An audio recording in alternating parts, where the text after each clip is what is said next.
Good morning everyone. Welcome to Deep South Kitchen. Today we're going to be taking you around showing some harvest videos, what we're doing in the high tunnels, what's growing, and what we're fixing to plant in the high tunnels. Today I wanted to start out pickled coleslaw. Now Miss Lippy over on YouTube, Miss Lippy, I'm going to try and put a link in the cards and in the description for Miss Lippy's coleslaw. She does pickled coleslaw. Now I didn't put carrots in this. I could have, but I didn't think about it till after I'd done mixed it up. Many of you want to know what pickled coleslaw tastes like. Well, I do too. It's my first time ever doing pickled coleslaw, and I don't usually watch people that do first time videos on anything, so I didn't do a video on it. Kind of smells like pickled stuff, and it kind of smells like cabbage. So I'm just going to put me a little out here. And y'all, if I don't like it, we won't be doing any more. If I do like it, we've got several heads of cabbage to pick up today and harvest. I followed Miss Lippy's recipe, except I changed a couple of the spices in it. A couple of spices I don't like in my stuff, so I changed them.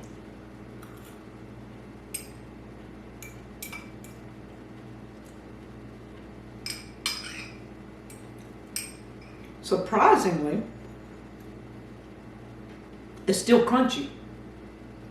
You know how cabbage usually is kind of wimpy, and especially if you put it in, you cook it and you put it in the freezer and you take it out and it's just mush. This is still crunchy. It has a touch of a vinegar taste, plus it has sugar in it, so that tones the vinegar down. I put Miss Lippy's voodoo spice in there, and salt, and I can't remember if I put anything else in there, but I can tell now the carrots would be awesome.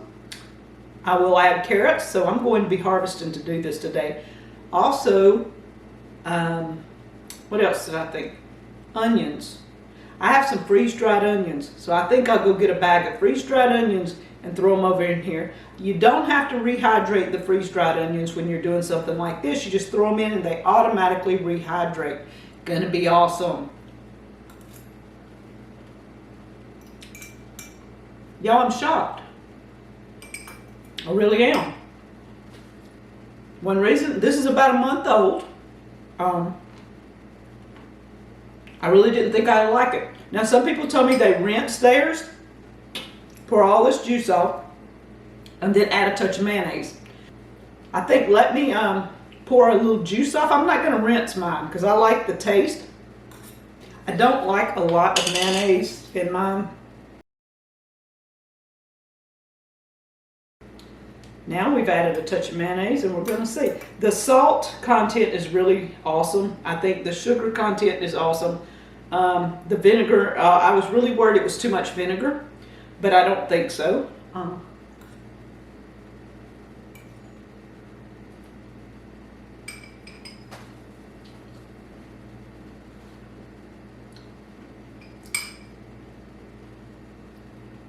It's more like coleslaw.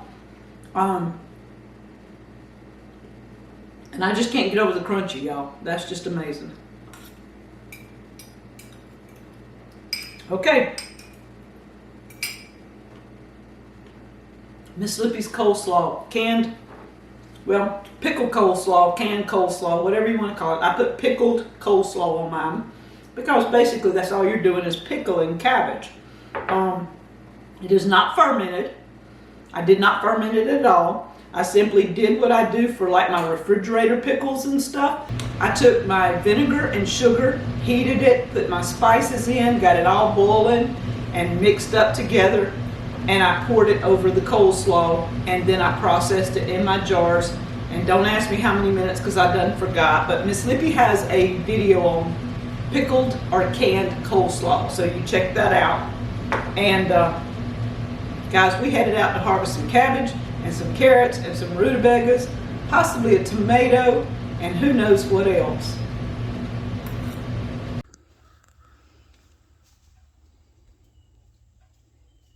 Good morning, guys. Danny and Wanda back from Deep South Homestead.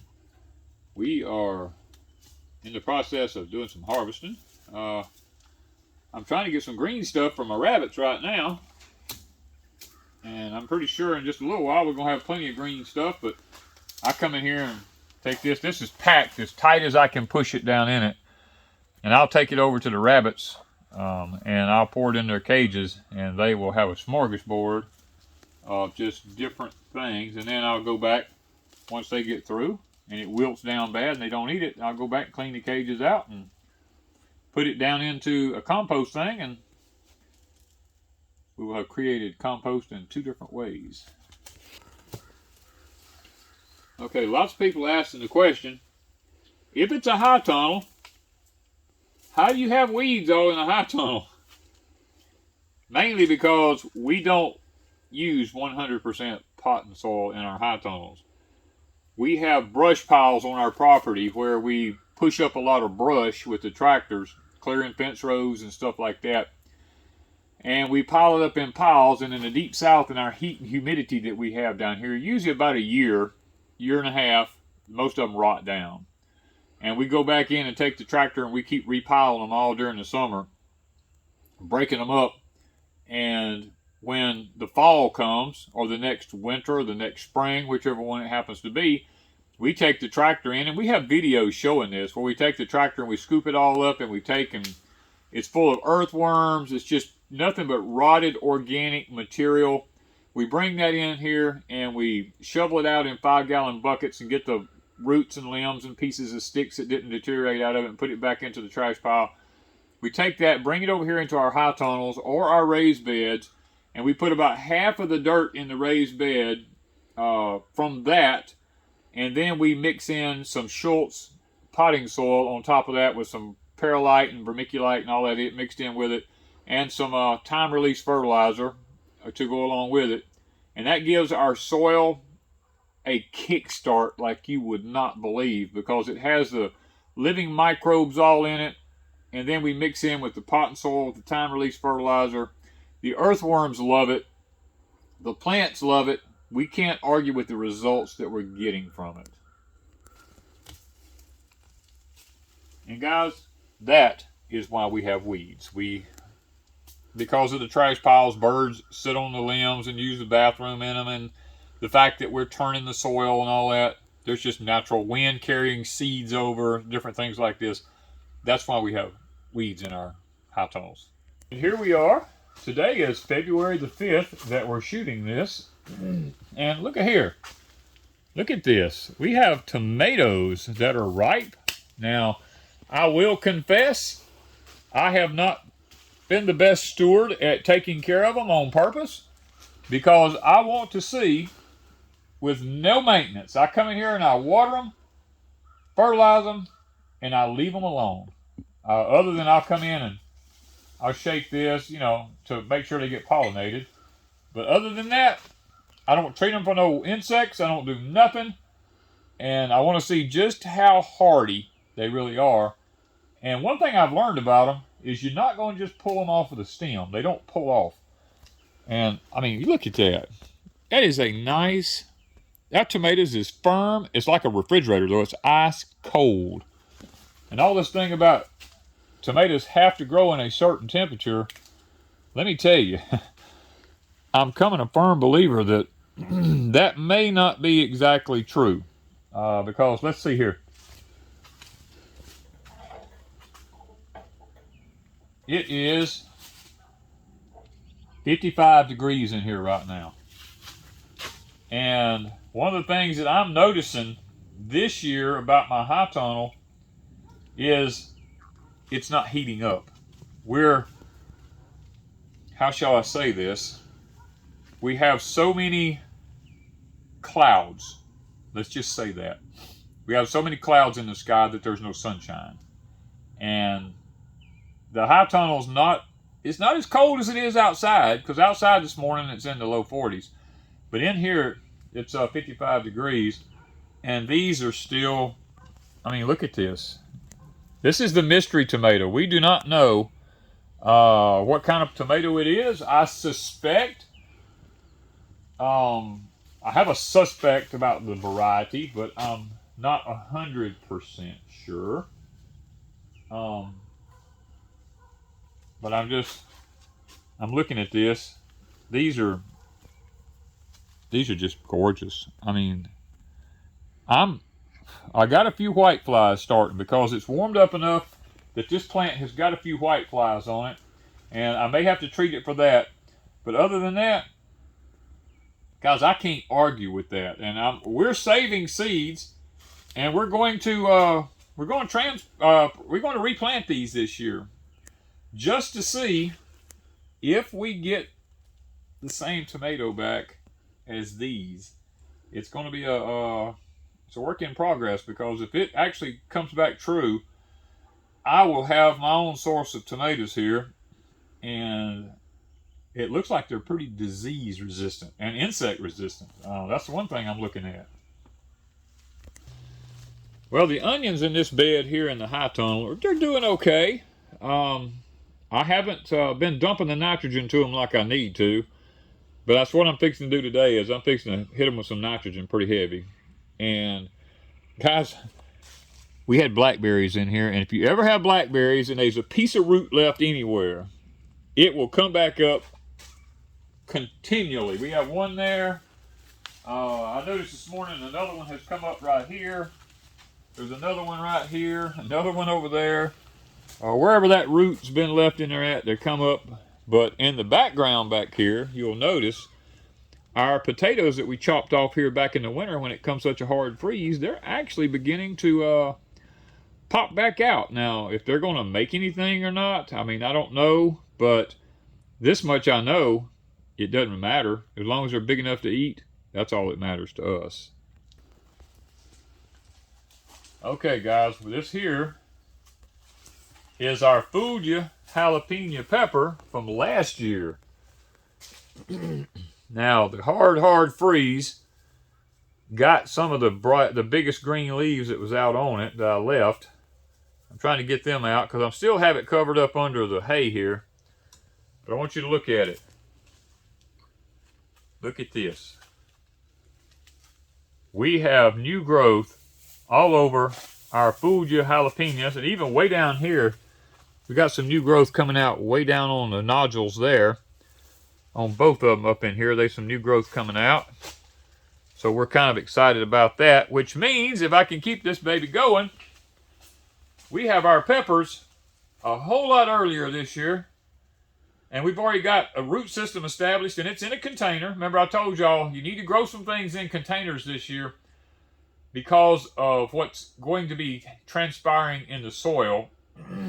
It's going to be tampering with the microbes. Let's just say there's tremendous heat coming in the soil and some radiation coming up in the soil. It's going to be messing with the microbes in the soil. And I'm just urging people this year to do a lot of container growing and grow the same thing in the containers that you're growing in the ground, and compare between the two and see how well one does against the other this year, because in the next few years it's even going to get worse. And that's why Wanda and I are going ahead and we're kind of like moving things over to some containers and stuff like that. Even though we're still growing in the ground, we're just going ahead and learning about the container growing system right now also. Well, guys, we was in here doing a little work on the grapevine here, and I'm noticing right here on the end, we got new growth starting to pop out right there. Got another little nodule starting to pop here. The vine over here actually has several new little green leaves on it, and one right here coming out. And then at the end right here, look at this. It's already done come out here. And we have some up top. Way up here, I see some new green growth starting right here. So that's kind of one reason I'm kind of like stripping some of this old stuff off. I'm going to have to come through once it all starts growing back a little bit. I'm going to have to prune out anything dead, because it's just, you know, anytime you grow a grapevine or anything like that, you're going to always have some parts of it's going to die, some parts of it's going to live. We're going to try to go get another one, because I actually had two of them and didn't realize I had Grazon in a pot. That I had one in and it killed it. the fact that we lost one in a pot that had the grazon in it, we're going to try to do another pot on the end down here, and I'm going to try to get some more of these to hang up there, and we're going to see if we can't get this white. It's a white seedless grape. I'm going to try to get another white one and put it on this end down here where the banana trees are, and I'm going to try to run this white seedless grape all the way down through this high tunnel to the other end down yonder, and see if I can't. I had such a success with it this year right here. I love white seedless grapes. And now granted, I don't use the chemical on them that makes them get long and big and all that. To me, that's not necessary, because I'm not trying to appease to anybody. I just love the grapes, and we really had an abundant harvest of them this past year. So if I can get another vine down here and get this thing up and growing, in this year, maybe next year, we should have an abundance of white seedless grapes, because our problem here in the deep south is we have muscadines and scuppernongs, and if you put this outside, they cross-pollinate with them, and they end up getting seeds in them and different things like that. In this high tunnel in here, it's not cross-pollinating, and it comes back true to its source. Another reason to have a high tunnel, check out Grower Solutions. We have a link in the description down below. We use our code, you get a discount.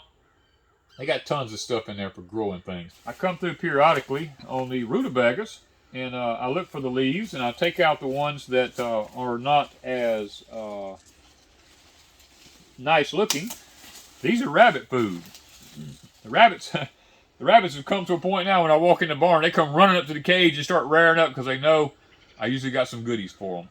But the Rutabagas are really starting to kick it in here now. Check out this one right here. Let me get one of these other leaves here out of the way.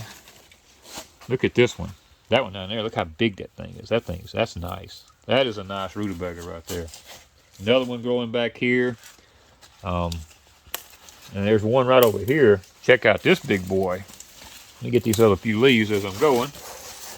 Check out that bad boy. That's a big old rutabaga there. That's a nice one. Got a few more right back in here. Big old rutabagas. We got some collards here that this leaf done gone too far on it. You can tell the ones that's going to be tough and stringy. But these are our collard plants, and they're doing fine. Of course, down here we got a few more rutabagas in here.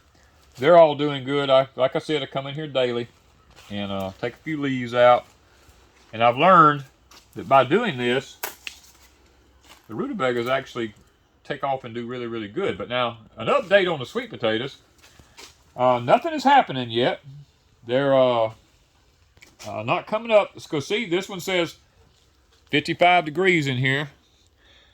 You've got to have 70 degrees for a sweet potato to start sprouting. And it just has not been warm enough to be able to, to have the sweet potatoes come up. Now, the humidity is fine this morning. A lot of y'all going to ask about watering sweet potatoes. These, when I pull the top surface off, see that how it's darker right there?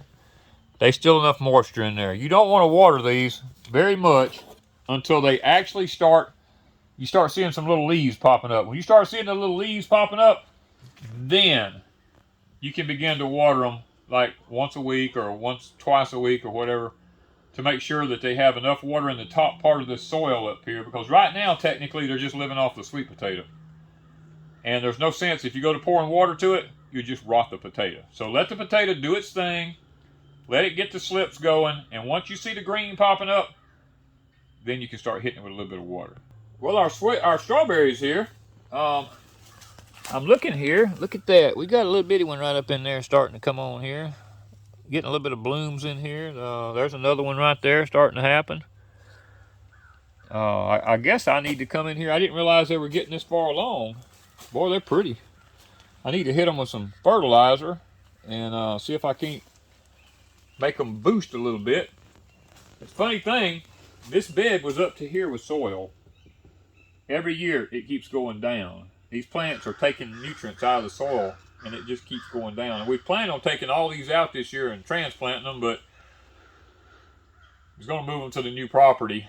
But the track hoe guy is about 3 weeks behind, and that's throwed us way off with getting our strawberries over there. So now we're kind of in limbo situation. We don't know if we're going to be able to actually get them over there without them being in the middle of growing time or not now. So it may be another wait. Well, guys, Miss Wanda's cucumbers are starting to actually grow a little bit here. Now, that's looking good. These were direct sowed. We don't grow everything in containers. We're trying to get away from that, to be honest with you. We're trying to go back to the old way of doing things by direct sowing stuff into the soil. Seems like with these high tones, we have better luck if we can direct sow. Now, the English peas behind you, Miss Wanda direct sowed them, and they are starting to run up the fence now a little bit, which is encouraging. We'll have a few English peas a little bit early this year. That's the beauty of the high tunnels. If you have your food early, you don't have to wait on the weather. You can come in, you can plant them anytime you want to, and it just works out fantastic. In the background over here, you can see her tomatoes over there still doing well. And here it is, the 5th of February, and we have tomatoes growing. Look at this flower. That is so vibrant. It's almost fluorescent. And it's been here 2 years. It's the second year being here. Yeah, one thing we've noticed here, I think we got to jump the gun on the planting the Cherokee yellow wax beans. It's just a little bit too cool for them. We're going to probably have to go back and fill in the spaces in between them. Because like I said on my high tunnel, it's just not heating up in here like it needs to in order to be able for everything to do like it's supposed to need to be able to do. The radishes are still hanging in there, doing okay.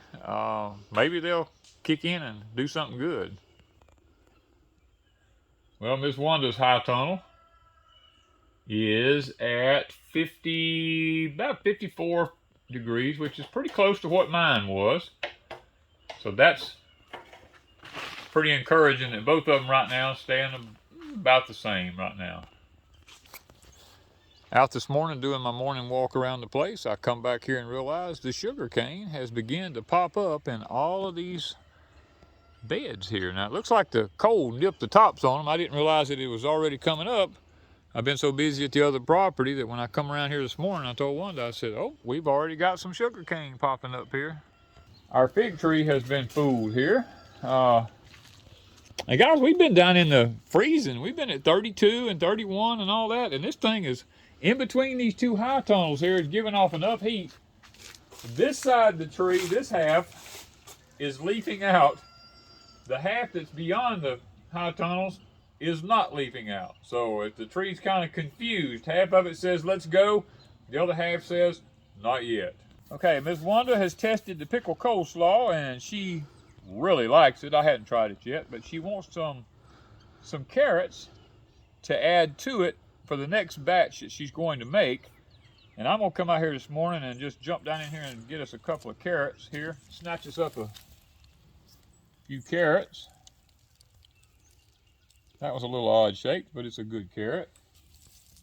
These Corotas are I love these Corota carrots. They are so pretty. And as I pick, I also thin. I don't just grab a handful of them. I try to thin them because we're not eating them all at once. You know, I try to get in some of these thicker places and I try to get out some of these bigger carrots and leave a little bit of room for the other ones. That just extends our harvest time. Oh, look at this one.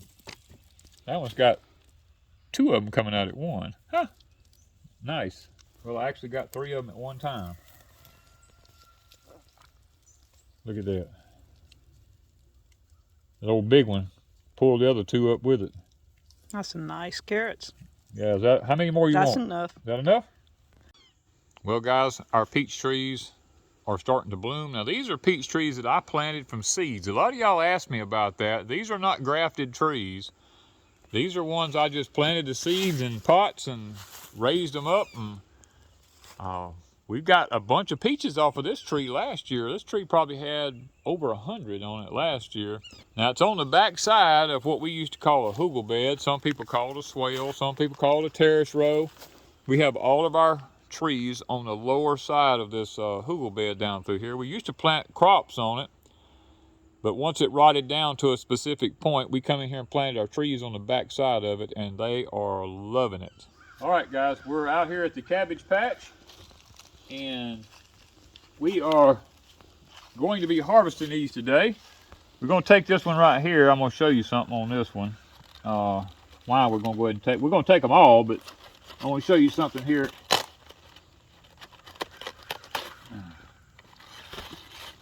Pour the water out of it. This one, when you see them start cracking like this on top, this one's going to start bolting here shortly. And it'll start coming up, have a big giant thing come right out of the center of it, have a seed head on it. And we don't want that. So we know that we're right at that point that it's fixing to bolt because it's starting to split the top of the head. We got to use this one before we lose it. Now these here, guys, are ones we just left the root in the ground. We just broke the leaves off of them and left the roots in the ground, and they're starting to come back and leaf back out again. If it don't make anything else but just some bigger leaves, it'll be good feed for the animals, because right now we don't need the ground, and we do need natural feed for our rabbits and our chickens. Guys, we're always getting asked by different people, what can I do to help with my feed bill on my animals and stuff like that? And this is how we do it. I just come in here and I break these leaves off. I don't pull them up by the roots. I just break them off. I leave that in the ground, and that will actually grow more food for the animals. Okay, guys, I come down here to look at my scuppernongs this morning, and I noticed that my mayhaws is all blooming out. Look down through there at that. That is going to be so pretty and white here in just a short period of time. We trimmed most all of them but one. We got one we didn't get trimmed off. All the others we got trimmed, and they have popped out. I mean, it looks like it's going to be a bumper crop if nothing happens. But now we're looking at the scuppernongs here. I got through pruning all my vines back the other day, getting all them long vines off of them. And I don't really see anything popping out just yet on them, but I know it ain't gonna be long. Well, girls and boys, how are we doing this morning here? Let's see here, how are we doing? What do we got going on here? Huh? You know what's fixing to happen here, don't you? Y'all know what's going on.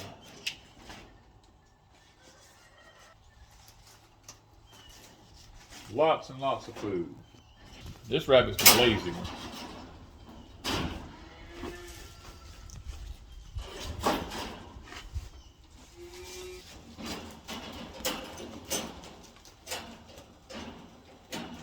This is my boy rabbit here. He's a nasty rabbit. He's a boy.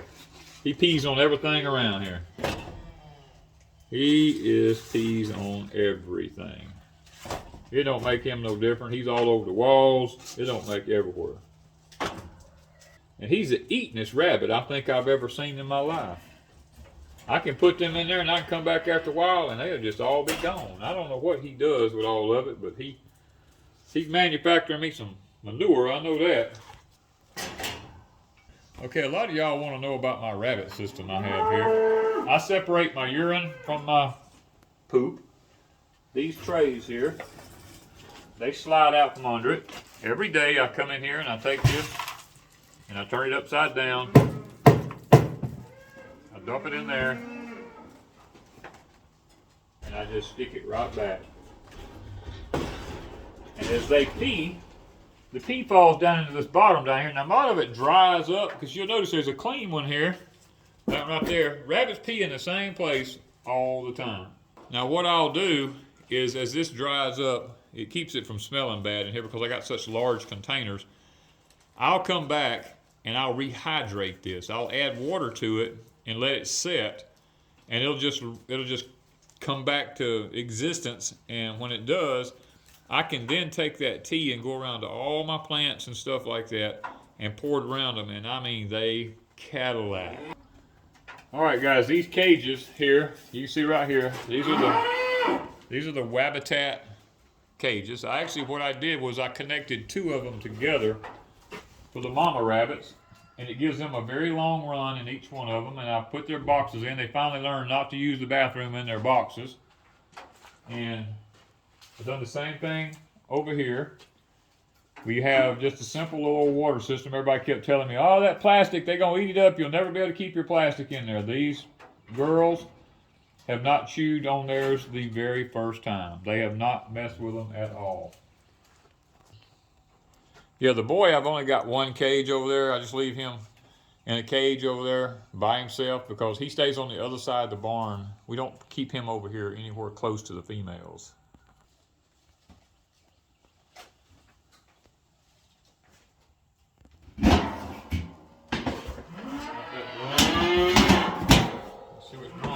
Feed in. Here we go. Come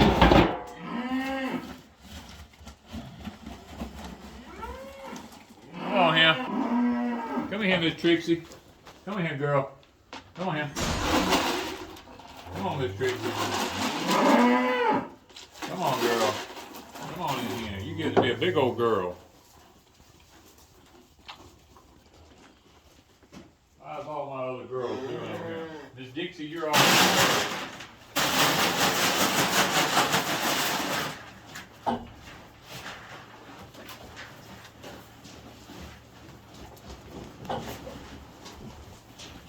Where's my other girl? Come on here, Miss Daisy.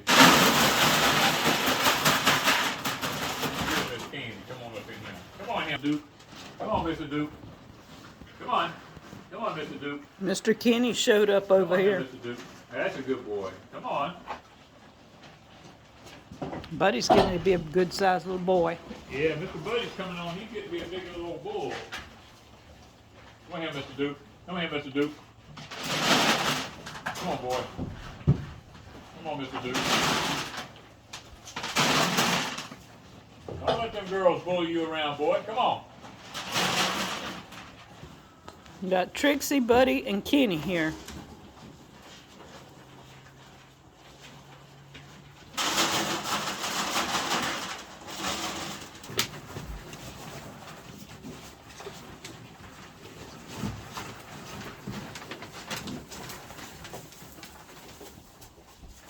They'll play musical slots here for a long time. Dolly says, oh, these horns. Come on here, Mr. Duke. Come here, boy. Come on, Duke. Come on. He knows that red thing. He knows there's supposed to be feed in here.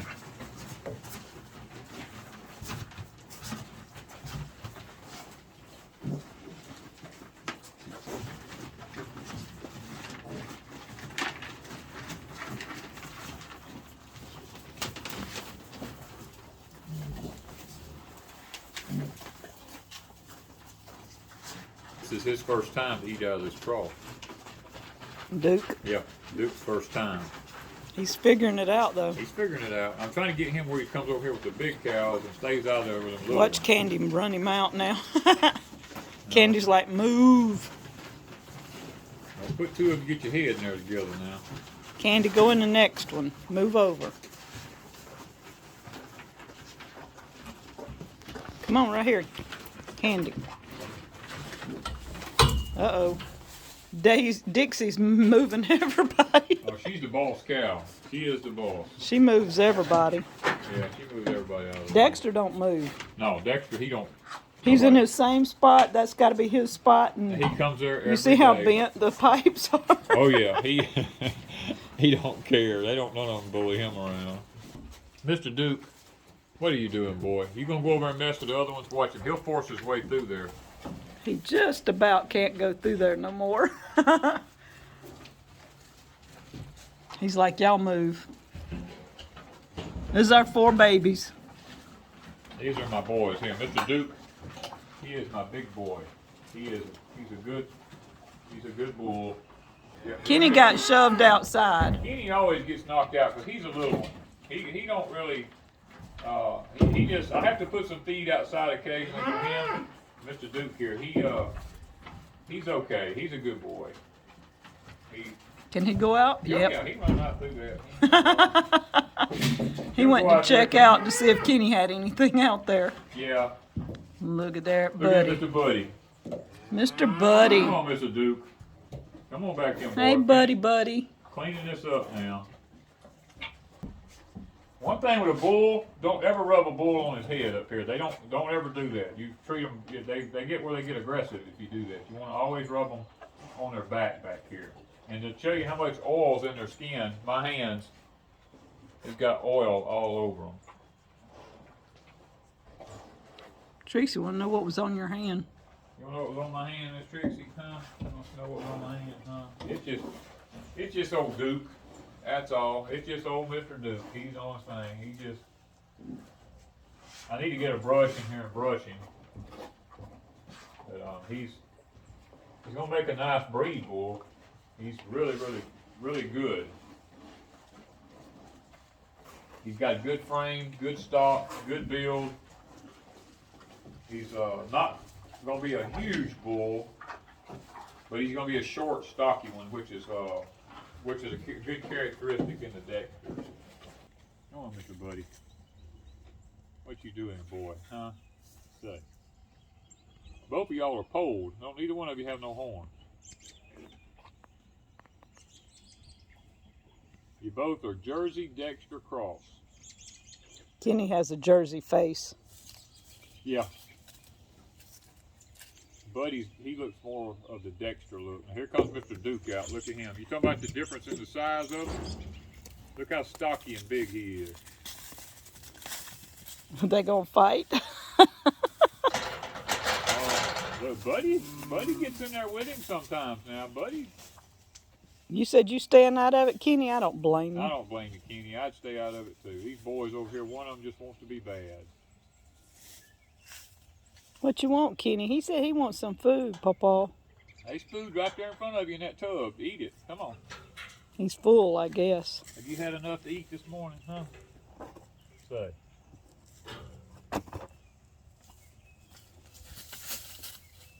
He hears them. He wants to know what this camera is. He said, "No, I'm not interested. Bye." These two right here, It's Buddy doing the... It's Buddy, I'm telling you. Buddy's being aggressive. Duke is just as calm. Buddy chases him down. Well, guys, we're about to wrap it up here this morning. Ms. Wanda's got to make some more pickled coleslaw. And go check out Ms. Lippy's recipe. Now, we're not going to do a video about making pickled coleslaw. That's her recipe we used, and we feel like it's only right if we advise you to go over to her channel and watch her do it, because she's the one we learned from. There's no sense in recreating the wheel there, stealing her thunder. Hope you've enjoyed seeing the rabbits. Now we're gonna run over and see the chickens and turkeys in just a minute.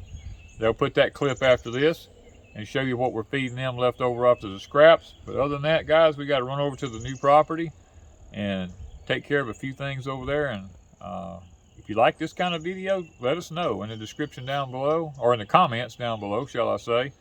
And check out Grower Solutions if you want high tunnel, if you need gardening supplies or anything like that. They carry all that stuff, irrigation and all that. We got a code and a link in the description down below you can use to save yourself some money. Hope you've enjoyed looking at the cows. They're a blessing to us. They feed us and they give us joy at the same time. And the rabbits, we love the rabbits. We don't butcher them. They're for manure only. We don't breed them. That's the Tamuk rabbit. They're fantastic for the heat. They're going to be our manure producers for our high tunnels. Like I showed you the urine down below, we'll use that to make teas out of for our plants and stuff like that. And guys, if you like this kind of content, hit the thumbs up button so we get in the algorithm. We've been shadow banned by YouTube, and we know we have. We don't get put out there in all the algorithms, so it would help us out if you could share our videos with other people as we try to teach you solutions for the coming issues in 2023. Thank you, guys, from Deep South Homestead.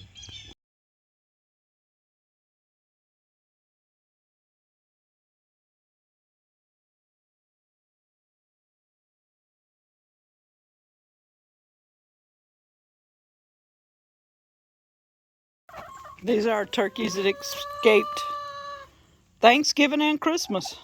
They're about 30 pounds, 30, 35 pounds a piece now. That one right there is probably 50. His legs is... He's got some King Henry VIII legs, ain't he? Yes, he does. That joker's legs are inch in diameter. Okay, they like when you throw them some stuff in there, they like that. They'll peck around on that stuff all day long and eat on it.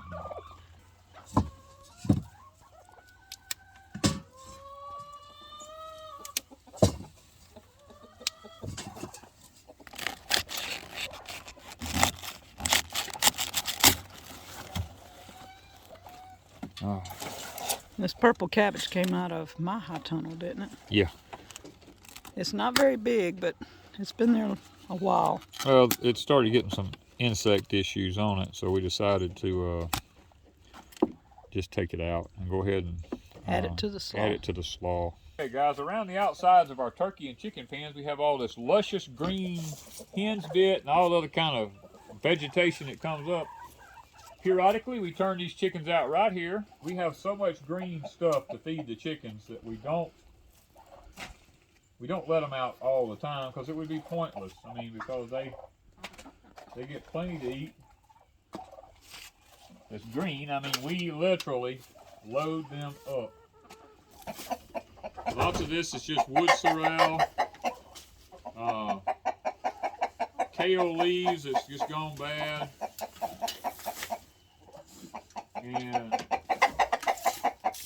one of the big issues is making sure you have a big enough waterer. This is a really big waterer we have here with lots of several different nipples on the bottom of it. Lots of people can't figure out why they don't have eggs regularly. If a chicken gets without water for any period of time, their egg production drops back.